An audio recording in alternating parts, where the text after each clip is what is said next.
Hi there, Stacey Ashley here. And I just thought I'd do a quick weekend broadcast because I couldn't get bandwidth during the week. A few times I tried to go live, so I'm making up for it today. So welcome if you're live. If you're watching the recording, I'd love to know your thoughts on this topic and about how busy you actually are, because this is a theme that's consistently coming up. People are so busy, leaders are so busy that they're actually challenged to be able to get everything done and to support their people and make sure they're focused on the right things. So I just wanted to share with you 3 quick tips for that today. So I'm just going to check my stream and also tidy up my screen. So again, welcome if you're live. Great to have you here. And I'm just checking, yes, I am live. So what I'm hearing, and this particularly came up in one of the webinars that I ran this week for a leadership program that I'm working with some senior leaders around how to lead through this turbulent time. And what I'm hearing, and it was very clear from them, is that they are busier actually than they were before the COVID conditions. So they have a lot to do. They've got a lot of demands on their time. And not only that, but they're actually challenged to find enough time to lead and support not just themselves, but their teams and the different parts of the organisation that they're supporting. And so it's kind of muddying the waters because they're just so busy with so much going on. And so what I wanted to do is to share with you 3 quick tips to actually take back control of your time, because what I heard was, or what I have been hearing is, I'm so busy, I can't even get under control. And so my suggestion is that actually take a breath and be really deliberate about getting back under control and removing this kind of over busyness piece, so that you're focused on the right things in the right way at the right time, and you're actually adding impact and value in your role as a leader. So taking that moment, creating that space to get your time under control, because it is your time, will actually pay dividends, dramatically for you in terms of what you contribute in your role as a leader. Okay, so let me just check my stream again. I can see a couple of people there, so welcome. And I'd love to hear your thoughts on, the level of busyness that you've got going on, and also, what you think is contributing to that. Okay, so here are the 3 simple things that I want to give you. And you would know if you're familiar with some of my work, is that I like to give you really practical things that you can implement straight away so you get a benefit or an impact. So we take a complicated situation and we find a simple practical thing that we can do to give you leverage in terms of where you're at. So the very first tip is, and it's simple and you've probably heard it before, but you may not have actually put it into action, is you need to take control of your time. And that means taking control of your calendar.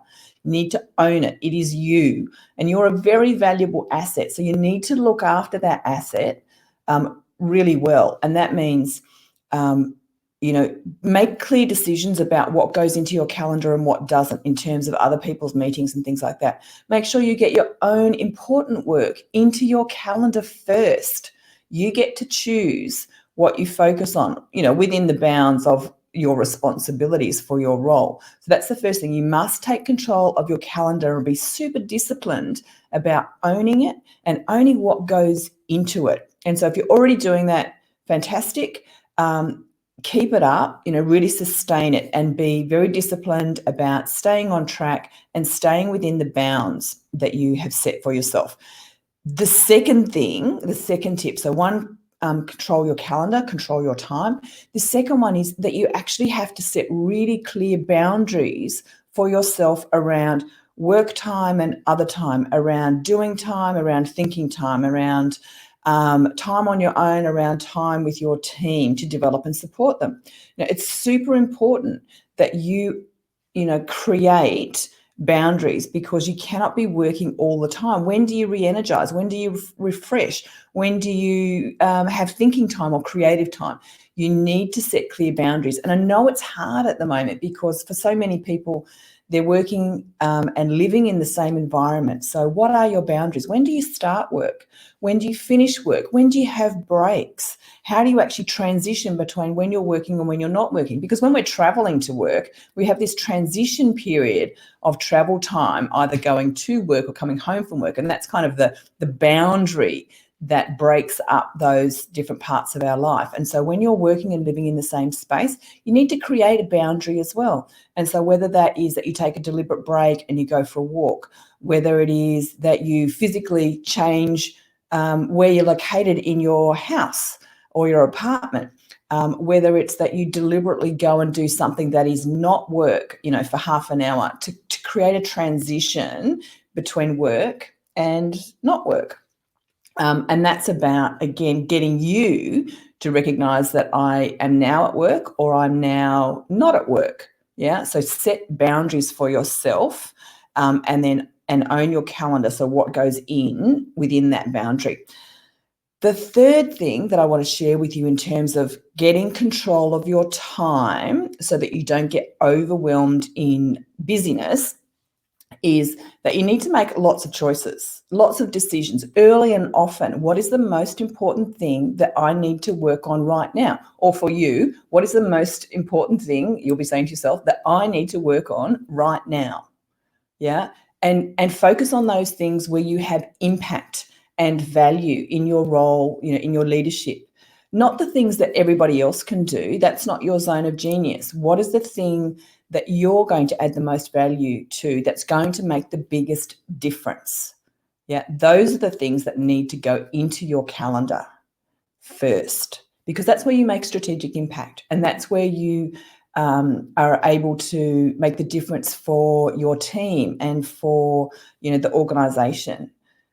And so again, invest your very valuable self wisely. So when you choose what goes into your calendar, you want the high impact things to go into your calendar first within the boundaries that you've set. So I'm hoping that is that's making a lot of sense. It's simple, but it's super effective. Own your time, make sure that you dedicate it to the things that are going to make a difference. And that might be thinking time, and it might be spending time with your team to support and develop them, as well as some doing and some going to meetings that are part of your role, and then set really clear boundaries about when you're at work and when you're not at work. We need to have time outside of work so that we can replenish and refresh and do other things that bring us energy that we can then bring, to our work. So just a nice, really quick one today. I'd love to hear, though, from you. What are the things that you do to take control of your time? And also, is busyness something that is,